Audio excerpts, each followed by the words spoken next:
Welcome to Kitchen Table Tangles. My name is Rick. Hi, I'm Maria, and today I'm going to be working on a tan tile, the beautiful tan tiles. Give it a little feel and appreciate the beautiful texture of the paper. I'm going to start with 4 dots and a traditional border. Well, almost a traditional border. It's as traditional as I can get. And I wanted it sort of kind of not too even, not too perfect. So I'm working with the Micron 01 Brown. It's such a rich, beautiful, regal color. And I'm going to start with a series of V shapes, V as in Victor. And they're going to aura each other all the way around, like spokes on a wheel. So she is setting up now for spoken Rixty. Right.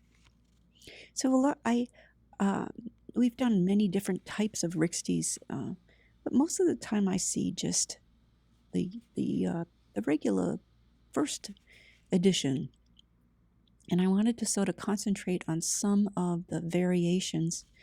So we're going to start with spoken Rixty. Put on the little hats and add Add the fill in the there. fill in there. I really like the way the brown pen interacts with this paper because you have a single stroke, it's almost this transparent brown, and then as you fill it in and go over it, you can really change the color. Well, it goes from of reddish the pen. to dark brown, which is really cool.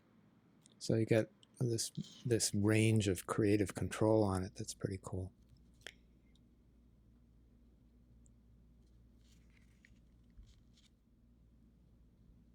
So we're putting a little aura around each of these hats and taking your time.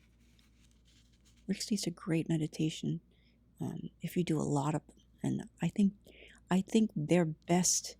That's my opinion. They're best shown when there's like a real big cluster of them, where you just can't even imagine this big tangle of Rixties. How could you possibly do that?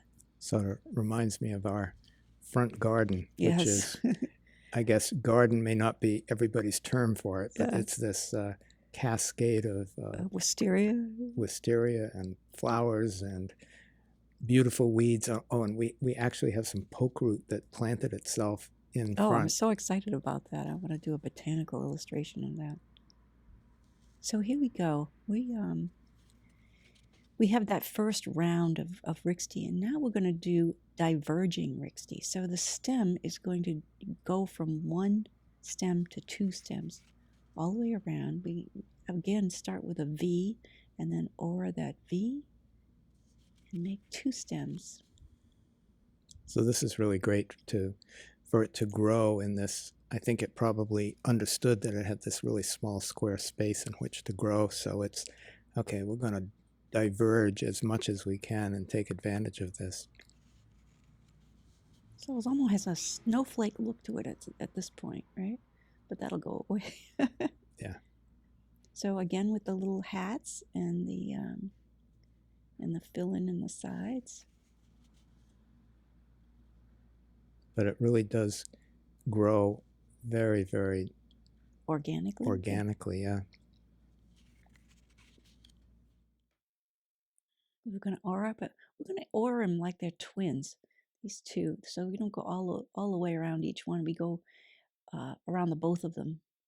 I sort of like how you adapt to each situation to make it sort of like the texture remains the same, even Right. though they're closer or further apart. And the other neat thing about Rixty is that it's one of those tangles that is nearly impossible to figure out how to draw, but it's very easy to tangle once you know the steps. Oh, it's getting interesting. Mm-hmm. What are we going to do next? Oh, I think maybe I should diverge once more. Ooh, ooh, ooh. One's getting away. It's an escaping Rixty there. Escaping. It's always fun. Oh, I think it's gone to seed. Remember, the borders and the strings are suggestions, not barriers. So, Okay, so case in point. here we go, diverging again.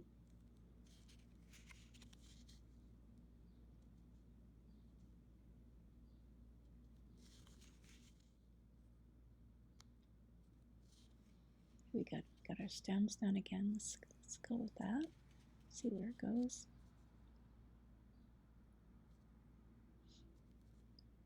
So you can see that the rixties are getting smaller, as a plant would, right? Don't they get smaller? Well, I guess it probably knows that it's running out of space, so that's my guess. Well, it's the new blossoms at the top, right? Mm-hmm.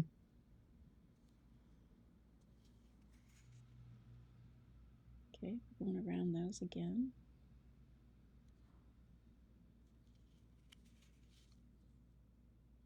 It's a great meditation. I have to tell you, though, my dear friends, that I did this about 4 times because I kept forgetting to turn the camera on. And I would have to start all over again. So I did more Rixty that day than I had ever done in my whole life. I did this tile up to about this point and had to start over for some reason or other. I'm kind of technically challenged. It was a good exercise. Keeping my cool. It's good that you didn't hear my screams on here. Right, I wasn't there. Yeah. Well, this certainly looks good.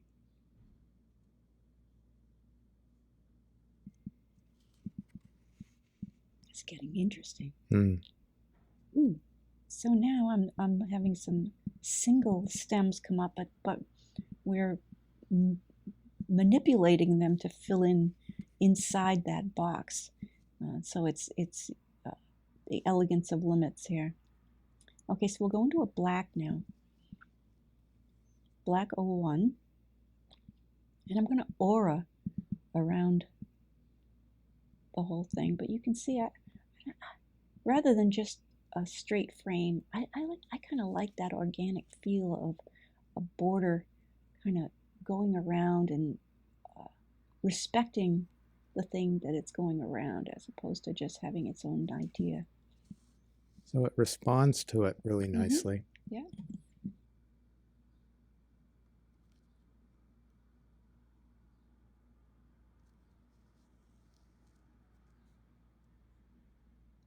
But not overly precisely. Oh, I'm never overly precise. No. I'm going to add some rounding in the corners here just to give it some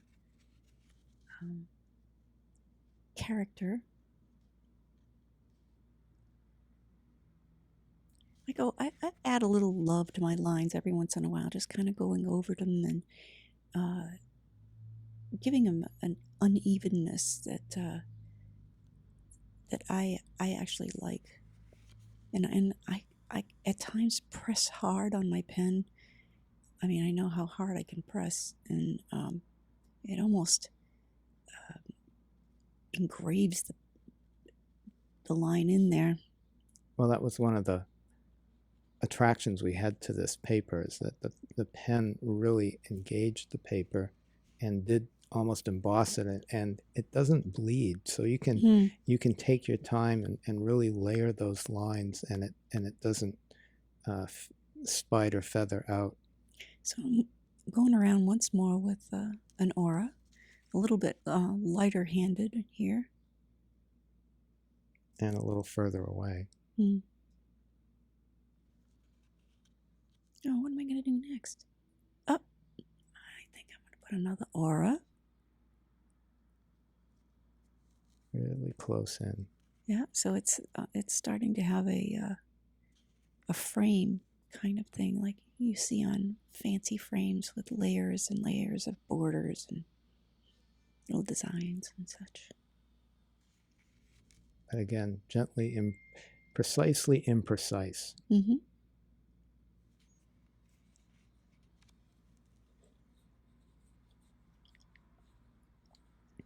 And once more, with a very light hand,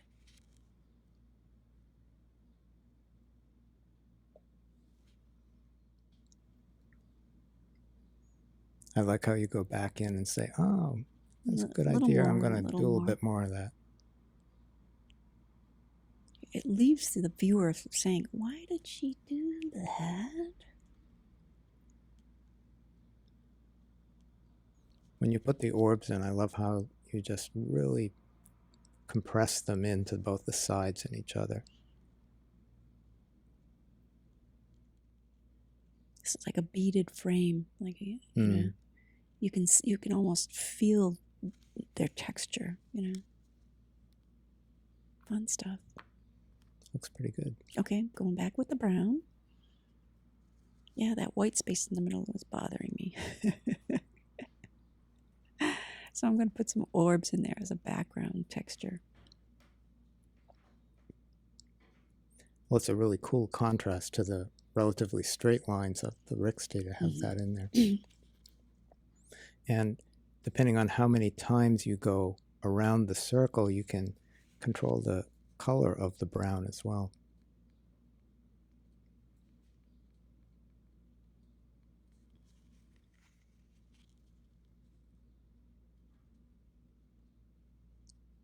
It's coming along.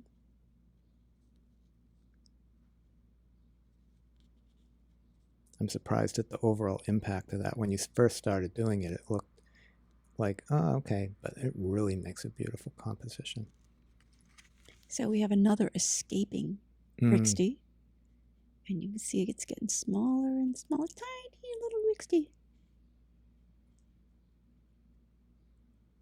Definitely organic. Looking for the sunshine. Rixty sprouts.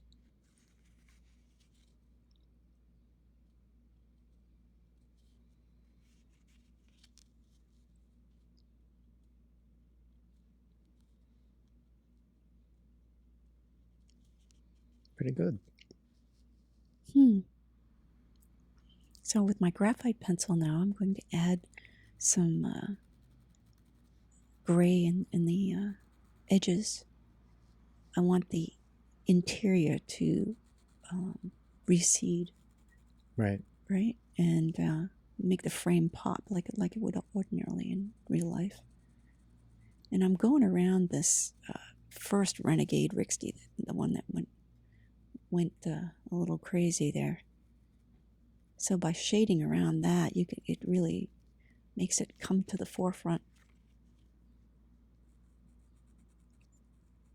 And you'll notice that she holds the point of the pencil to the edge that she wants to be the most, precise. Always turning the tile, of course. So I don't know if you realize this, but the size of these pencils, these Zentangle pencils, were very deliberate so that the pencil would go right up into the palm of your hand when you're shading. There's not a long pencil that you have to hold funny to get it to the side. It makes it really easy. So you can hold it at a really low angle to the paper and really control it.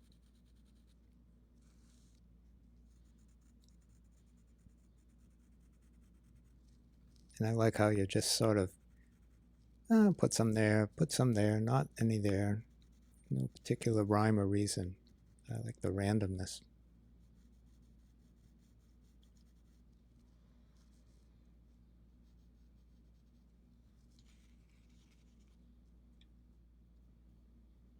So I'm going to get my well-used tortilla out and just pull it towards the middle. And on this paper, you just the lightest of touch. Yeah, it's a soft paper. Beautiful. Like butterscotch.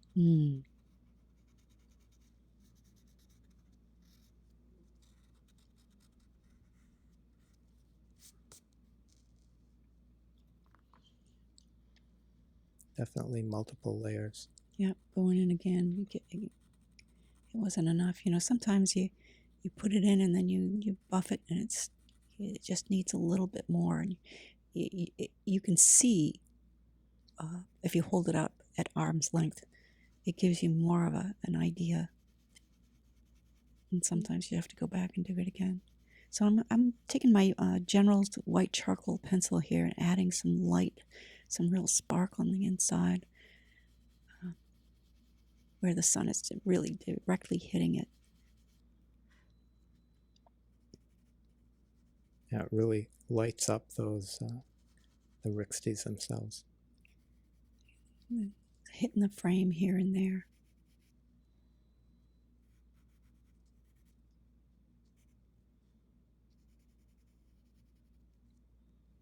Yeah, the white charcoal really sparkles on this paper.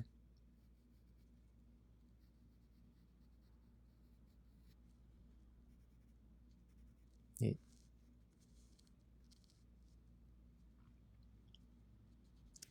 So, holding it on the side again, I'm going to put that white charcoal all over the background. I love doing this. It kind of changes the whole look of the tile because now it doesn't look like a tan tile automatically. You sort of start to question how the colors got into the middle. So I put down some, white chocolate, and then this is one of my favorite things, this light blue. That's what it's called, I think, light blue, but it's more like a turquoisey color. And this again is General's watercolor pencils, and I'm just adding. You can see sort of random shades of this blue around. I'm giving it almost like a sky.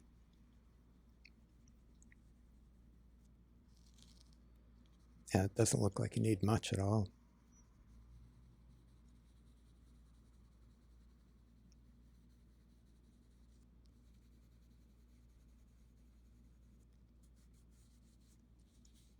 And this one, I'm using my finger because I want to soft and without.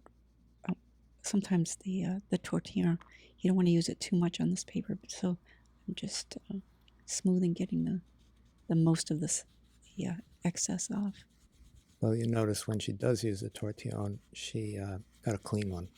I did. I was wise enough to do that, right? It's coming along. It's glowing like that. Yeah, that blue on that paper is really nice. Isn't it pretty? So I guess I'm almost done. I'm gonna put in my chop.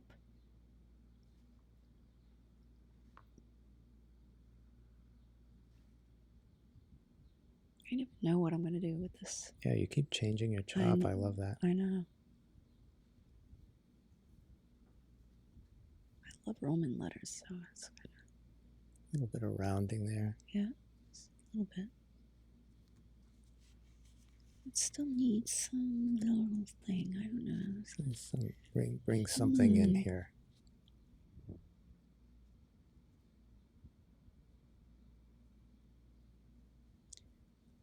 How about Bijou?